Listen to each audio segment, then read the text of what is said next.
आप सभी को मेरा नमस्कार। मैं जयंत शंकर मिश्र, डायट प्रवक्ता कला, जिला सोनभद्र से आप सभी का स्वागत करता हूं। आज डीएलएड फोर्थ सेमेस्टर 2018 बैच का यह कला से संबंधित वीडियो मैं आप लोग के सामने प्रस्तुत कर रहा हूं। इस वीडियो के माध्यम से आज मैं सौंदर्यानुभूति या सौंदर्य को आप लोगों को पढ़ाऊँगा। सौंदर्य सब इसमें पहला टॉपिक है सौंदर्य की अवधारणा। देखा जाए तो भारतीय दृष्टि से कला और सौंदर्य का आपस में विशेष संबंध रहा है। एक के बिना दूसरे का अस्तित्व ही नहीं है। जिस कलाकृति में सौंदर्य नहीं, उसको कला के अंतर्गत रखा ही नहीं जा सकता।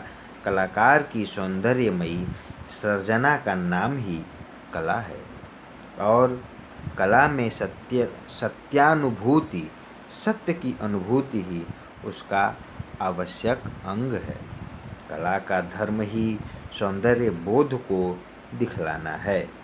कला में श्रृंगार, हास्य, करुण आदि नवरसों द्वारा ही अनुभूति जगाई जाती है।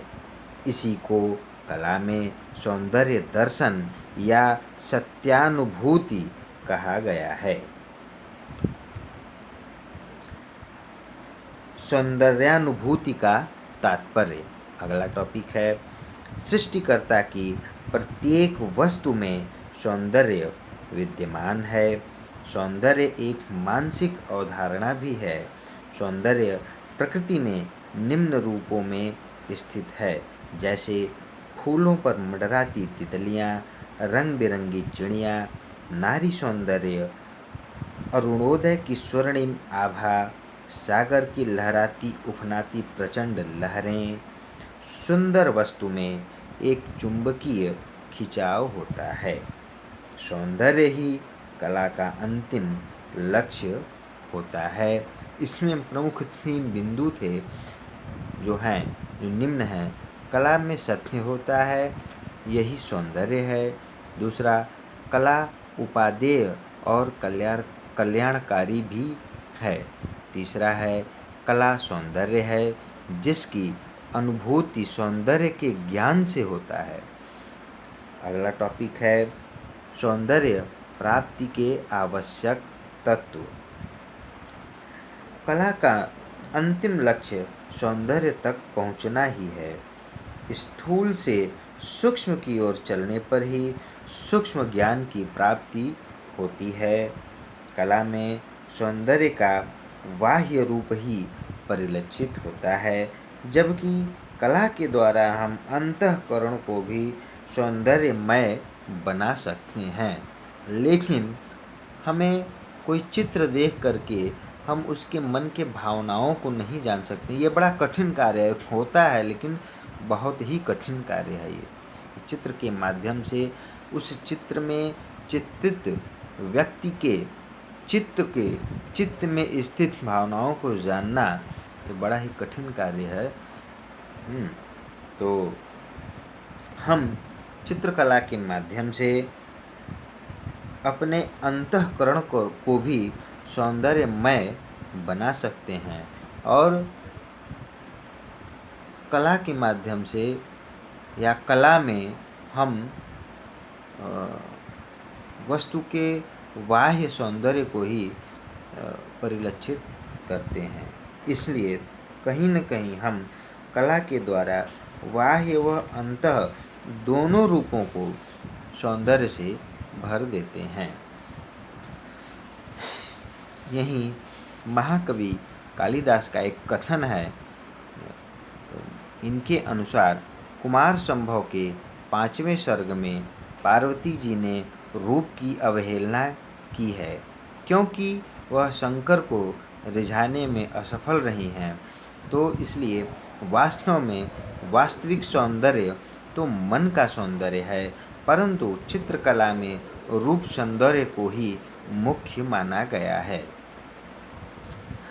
एक और कथन है महाकवि कालिदास जी का कि सौंदर्य का उद्देश्य पाप वृत्ति के लिए नहीं, बल्कि यह तो जीवन में सदाचार के अभ्युदय के लिए है। भारतीय दृष्टि से कला में सौंदर्य बोध की जो मान्यताएं रही हैं वे बड़ी सूक्ष्म, तर्कनिश्चित और मौलिक रही हैं। अगला टॉपिक है उपादेय ज्ञान के प्रत्ययों के समन्वय द्वारा सौंदर्यानुभूति। जब विभिन्न ज्ञान के प्रत्ययों के समन्वय के द्वारा एक सार्थक आकृति का जन्म होता है तो उससे हृदय में अपार आनंद की प्राप्ति होती है। कलाकार को आत्मसंतुष्टि प्राप्त होता है और जो देखने वाले हैं, दर्शक हैं, वह इस चित्र की भूरी भूरी प्रशंसा करते हैं, जो कि एक कलाकार के लिए बहुत बड़ी वस्तु है। आगे देखिए, टॉपिक है सौंदर्य शास्त्र। भारतीय दर्शन में सौंदर्य शास्त्र एक नवीन शब्द है, क्योंकि वर्तमान युग से पूर्व भारतीय वाङ्मय साहित्य में इस शब्द का वर्णन नहीं मिलता। सुंदर शब्द का वर्णन अवश्य मिलता है प्राचीन ग्रंथों में, लेकिन सौंदर्य शास्त्र का वर्णन नहीं मिलता। हिंदी साहित्य में इसका प्रयोग एस्थेटिक्स के रूप में के पर्यायवाची के रूप में किया गया है। एस्थेटिक्स शब्द की उत्पत्ति यूनानी भाषा के एस्पेसिस शब्द से हुई है।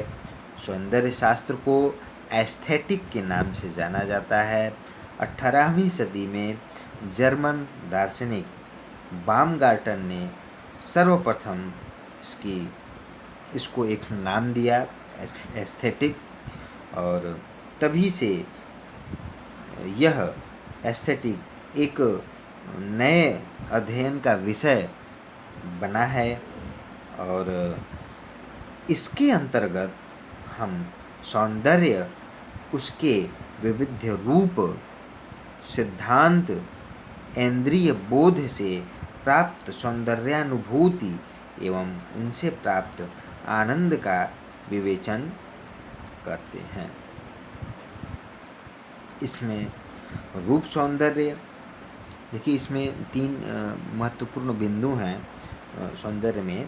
पहला है रूप सौंदर्य, दूसरा है रंग सौंदर्य, तीसरा है अभिव्यक्ति का सौंदर्य आता है। तो सौंदर्य शास्त्र ललित कलाओं का दर्शन है, इसलिए कहा जाता है कि जो सौंदर्य शास्त्र है इसमें संपूर्ण ललित कलाएँ आती, कहीं न कहीं इसमें कविता, संगीत, चित्रकला, मूर्तिकला और वास्तुकला का भी सौंदर्य इसमें परिलक्षित होता है और इसे हम देखते भी हैं। किंतु यहाँ पे यह ध्यान देने योग्य बात यह है कि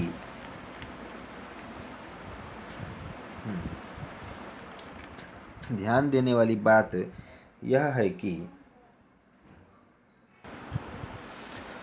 तो यहाँ पे हमने भी आपको बताया, ध्यान देने वाली बात यह है कि आनंद सौंदर्य का व्यभिचारी लक्षण नहीं है। यद्यपि यह सौंदर्य की अनुभूति तो है, लेकिन हमें इसे दूसरे वेब में नहीं लेना चाहिए। इसमें सौंदर्य में कोई वल्गरपन नहीं होता है और यह अगर ऐसा है तो यह सिर्फ एक मानसिक कमजोरी मानी जाती है। तो मूलतः चिंतन करने पर हम देखते हैं कि भौतिक, बौद्धिक एवं आध्यात्मिक महान कलाकृति सौंदर्य के इन तीनों पक्षों को सत्यम शिवम सुंदरम के स्वरूप में एक साथ प्रकट करती है। तो प्रत्येक सच्ची कला में आस्था, मान्यता व सांस्कृतिक मूल्यों का समावेश होता है। अगला टॉपिक है सौंदर्य, आनंद और रस।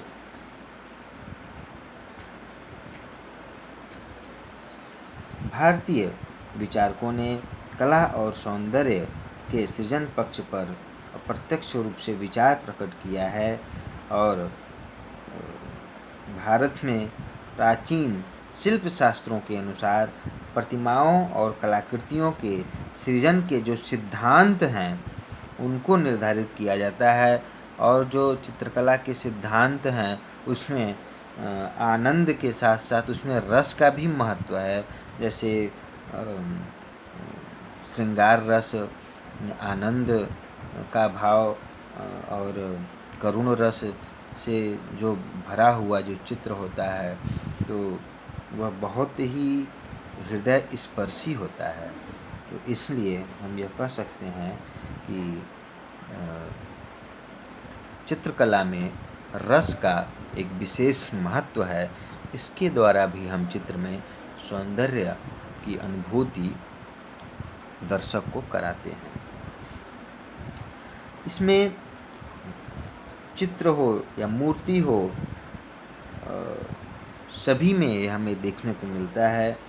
और कुछ ऐसे ग्रंथ हैं जैसे चित्र मूर्ति, बृहत संहिता, अग्नि पुराण तथा प्रतिमा लक्षण आदि कुछ ऐसे ग्रंथ हैं जिसमें हमें विस्तार से यह सौंदर्य शास्त्र या सौंदर्यानुभूति के विषय को हम और अच्छे से समझ सकते हैं इसका अध्ययन करने के बाद।